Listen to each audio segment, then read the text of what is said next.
हम भारत के लोग भारत को एक संपूर्ण प्रभुत्व संपन्न समाजवादी धर्मनिरपेक्ष लोकतंत्रात्मक गणराज्य बनाने के लिए तथा उसके समस्त नागरिकों को सामाजिक, आर्थिक और राजनीतिक न्याय, विचार, अभिव्यक्ति, विश्वास, धर्म और उपासना की स्वतंत्रता, प्रतिष्ठा और अवसर की समता प्राप्त करने के लिए तथा उन सब में व्यक्ति की गरिमा और राष्ट्र की एकता और अखंडता सुनिश्चित करने वाली बंधुता बढ़ाने के लिए दृढ़ संकल्प होकर अपनी इस संविधान सभा में आज तारीख 26 नवंबर 1949 को 49 ईस्वी मिति मार्ग शुक्ल को एतद द्वारा इस संविधान को अंगीकृत, अधिनियमित और आत्मर्पित करते हैं।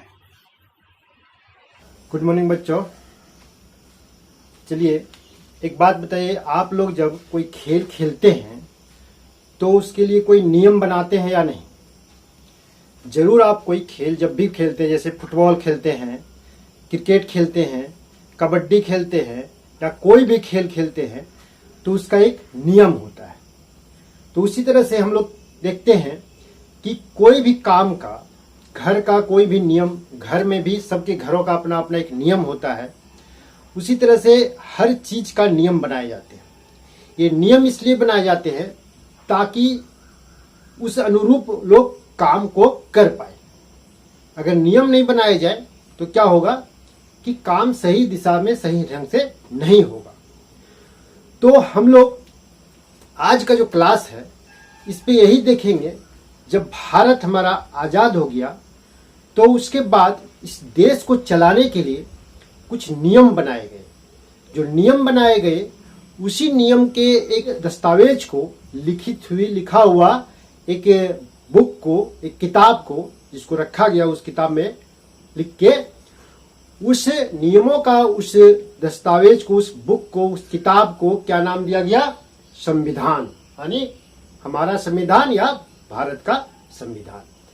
तो आज हम लोग कक्षा 6 में सामाजिक विज्ञान के पाठ 4 में इसी विषय का अध्ययन करेंगे कि हमारा संविधान क्या है। तो ये क्या है? एक नियमों का जो देश चलाने के लिए, स्वतंत्रता के बाद शासन व्यवस्था चलाने के लिए सभी लोगों के लिए एक नियम बनाया गया। उस नियम का एक लेखा जोखा है। तो हमारा संविधान जो है, इसकी आवश्यकता इसलिए पड़ी क्योंकि अगर किसी भी भारत में बहुत से सरकार होंगे, संस्थाएं होंगी, व्यक्ति होंगे, सभी लोगों के लिए कुछ न कुछ नियम बनाए गए, कुछ न कुछ अधिकार दिए गए, कुछ न कुछ उसकी सीमाएं रखी गई ताकि वे लोग क्या कर सके, अपने नियम, अधिकार और कर्तव्यों का पालन उसी अनुरूप यानी संविधान के अनुरूप कर सके। मान लीजिए सरकारें हैं, भारत की सरकार है, सभी राज्यों में सरकार है, पंचायत होते हैं, इतने 125 करोड़ जनता है, इतने सारे लोगों के लिए कुछ न कुछ अगर नियम नहीं बनाए जाएंगे तो क्या होगा कि भारत को चलाना बहुत मुश्किल हो जाएगा। हर व्यक्ति राजा की तरह, जो भी जैसे प्रशासक हो जाएगा वो राजा की तरह निरंकुश हो जाएगा, मनचाहे फैसला लेगा, जो चाहे वो करेगा। उसको संविधान के अधीन रह के, संविधान के नियमों को पालन करते हुए कोई भी निर्णय और फैसले लेने पड़ते हैं। इसलिए इस देश की एकता, अखंडता और इस देश को, साम्राज्य को, इस व्यवस्था को हमेशा के लिए बनाए रखने के लिए ऐसा महसूस किया गया कि एक संविधान भारत में होना चाहिए। तो यह संविधान जो था, इसकी एक रूपरेखा तैयार की गई और सबसे पहले जो इसमें एक प्रस्तावना तैयार किया गया और प्रस्तावना में जो बोला गया, उस प्रस्तावना को देखा जाए यदि, तो आपको पता चलेगा जो हम लोग, जिस प्रस्तावना का हम लोग अपने स्कूल के प्रार्थना के समय हम लोग करते हैं, उसको दोहराते हैं, बोलते हैं, आप लोग भी बोल रहे हैं, तो उस चीज को आप ठीक से अगर आज हम एक बार सुनाते हैं आपको, और उसी चीज को हम लोग इसलिए दोहराते हैं या बोलते हैं ताकि वो हमारे संविधान का एक क्या है, निचोड़ है, सारांश है और उसको समझने की एक सटीक उदाहरण है। इसीलिए इसको क्या कहा गया कि हमारा संविधान का आत्मा, जो प्रस्तावना है, प्रस्तावना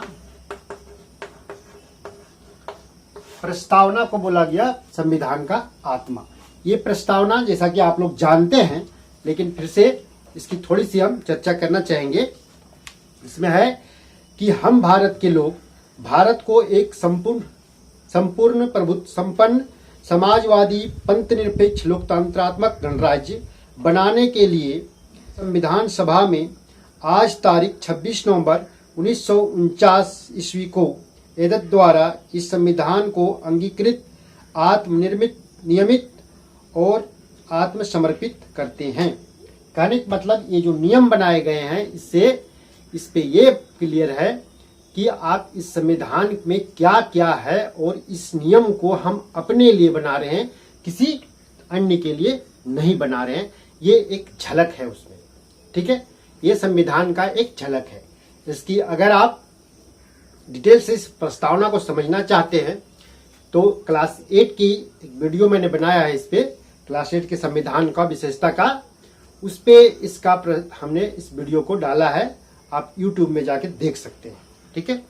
8 क्लास की वीडियो में हम लोग देखते हैं अब कि संविधान का जो निर्माण की जो कहानी है उसको जरा समझते हैं। संविधान का निर्माण की कहानी।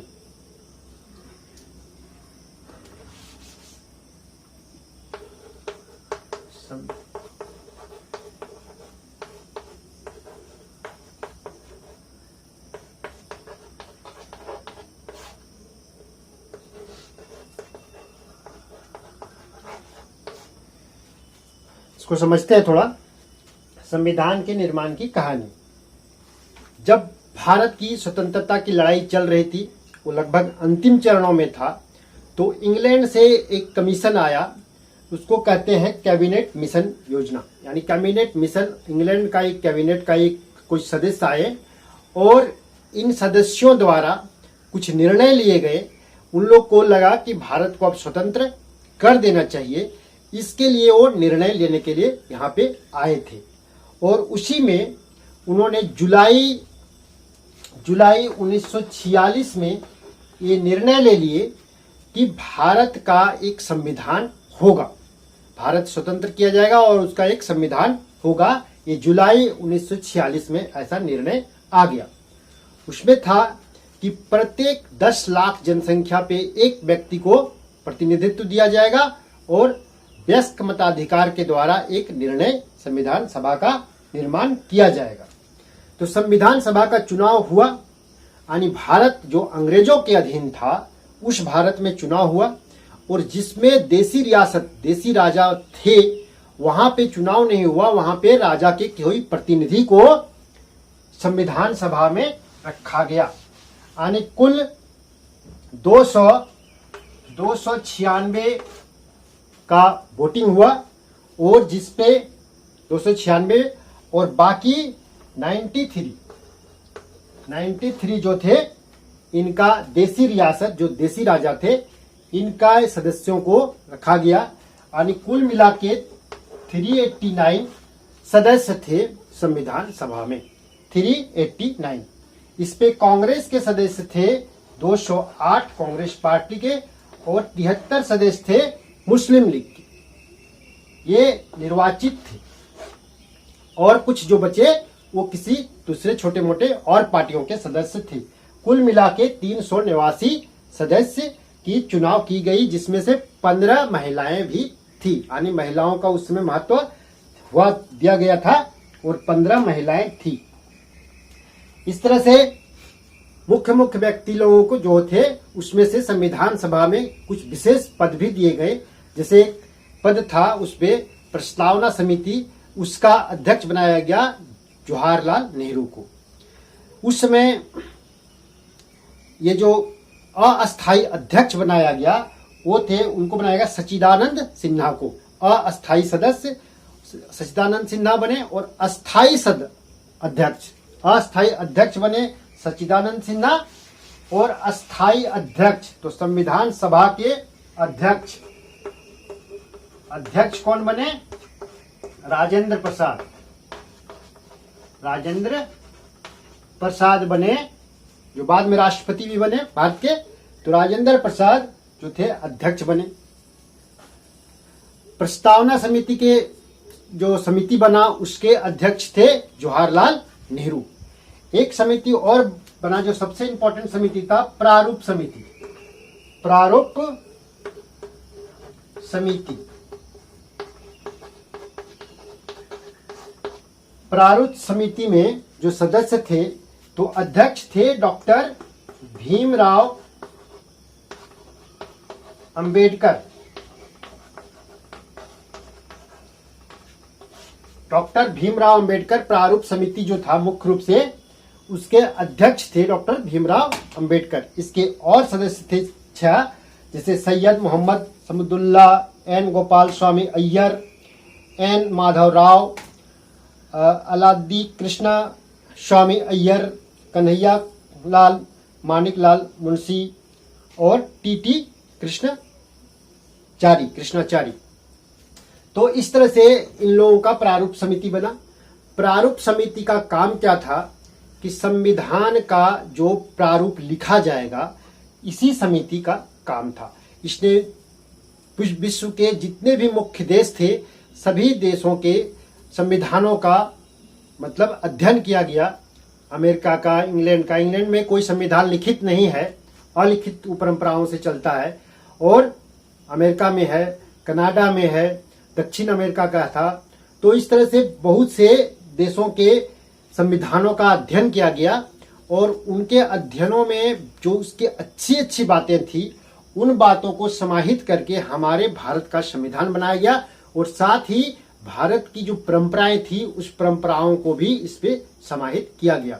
तो इन चीजों को ध्यान में रख करके प्रारूप समिति जो थी इनमें जो 7 सदस्य थे इन लोगों ने मिलके एक संविधान का निर्माण किया। इस पे एक और व्यक्ति थे जिसका नाम था बी.एन. राव। ये सदस्य नहीं थे लेकिन ये सलाहकार थे। इनका बहुत महत्वपूर्ण भूमिका रहा है इसके लिखने में, इसको संविधान बनाने में बी.एन. राव का। तो इन व्यक्तियों ने मिलके संविधान का रचना किया। तो डॉक्टर भीमराव अंबेडकर जो इस प्रारूप समिति के अध्यक्ष थे, यानी इनकी सबसे ज्यादा महत्व इसलिए दिया जाता है क्योंकि ये अध्यक्ष भी रहे और इनका योगदान सबसे महत्वपूर्ण माना जाता है। इसलिए इसको भारत के संविधान का जनक भी कहा जाता है, भारत के संविधान का जनक। इस तरह से समिति के सदस्य अपने निर्णयों को पढ़ते थे, सुनाते थे और उसके बाद उस पर निर्णय लेते थे, वोटिंग होता था और वो पास होता था। तब एक एक करके एक संविधान का एक अनुच्छेदों का ये इसमें पास हुआ। इस प्रक्रिया को करने में 2 वर्ष 11 महीने 18 दिन लगे। 2 वर्ष 11 महीने 18 दिन इतने समय लग गया इस प्रक्रिया को करने में। एक एक अनुच्छेदों को पढ़ के सारे लोगों का समर्थन लेने का, निर्णय लेने में इतने समय लग गया। इस पे संविधान के मूल जो स्वरूप है उस पे 395 अनुच्छेद है, अनुच्छेद नियम। ये 395 अनुच्छेद है, 8 अनुसूची है, अलग से अनुसूची बनाए गए हैं 8 और 22 भाग है। संविधान का इन 22 भागों में 395 अनुच्छेदों का उल्लेख किया हुआ है, 22 चैप्टर। ठीक है, इस तरह से ये हमारा संविधान बना है। तो ये बहुत लंबा विस्तृत संविधान है। अभी अनुच्छेदों का संख्या लगभग 450 हो गया है। तो इस तरह से संविधान में अनुच्छेदों की संख्या भी बढ़ते जा रहा है, लेकिन सबसे पहले 395 अनुच्छेद थे। इस तरह से हमारा संविधान का निर्माण कब हो गया? ये हमारा था 26 नवंबर 1949 को बन के तैयार हो गया और इसको 26 जनवरी 1950 को ये पूरे भारत में लागू कर दिया गया और इस दिन से हम लोग भारत को एक गणराज्य के रूप में मनाना शुरू करें, जानने लगे और भारत एक गणतंत्र कहलाने लगा।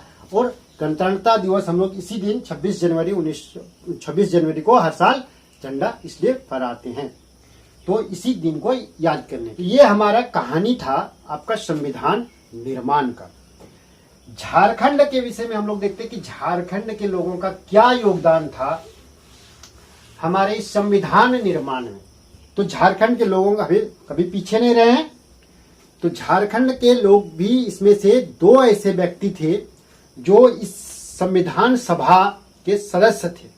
उसमें एक व्यक्ति था जिसका नाम था जयपाल सिंह मुंडा। जयपाल सिंह मुंडा दरअसल ये एक हॉकी प्लेयर था और 1928 में एक ओलंपिक खेल में एम्स्टर्डम में जो ओलंपिक खेल हुआ था, उस ओलंपिक खेल में भारत स्वर्ण पदक जीता था। उसमें एक सदस्य ये भी थे, यानी एक हॉकी प्लेयर था। और बाद में जब खिलाड़ी से ये खिलाड़ियों का अपना एक एज होता है, उस एज के बाद जब खिलाड़ी खेल से रिटायरमेंट अपना ले लिए, उसके बाद ये भारत यहाँ के झारखंड के जनता का सेवा के मन बनाए और खुट्टी जिले के ये थे। और इन्होंने एक आदिवासी महासभा का गठन किया 1939 में। 1939 में आदिवासी महासभा का गठन किया और उसके बाद इनको एक झारखंड की तरफ से संविधान सभा का प्रतिनिधित्व दिया गया, जयपाल सिंह मुंडा। दूसरा व्यक्ति थे बाबू राम नारायण सिंह। ये चतरा के थे बाबू राम नारायण सिंह। इनको छोटा नागपुर केसरी भी कहा जाता है। इन्होंने भी मतलब सरकारी नौकरी से त्याग देके भारत के स्वतंत्रता की लड़ाई लड़ी और इनको भी संविधान सभा का सदस्य रखा गया था, चुना गया था। तो इस तरह से बाद में ये सांसद भी रहे, ये भी सांसद बने और बाद में ये भी सांसद रहे थे। और इसके लिए क्या कहते हैं, हजारीबाग से।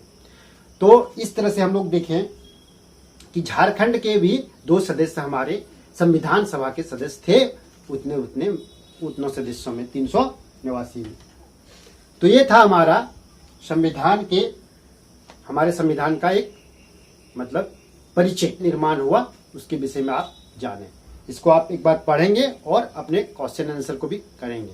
जो न बने उसको व्हाट्सएप पे देखें।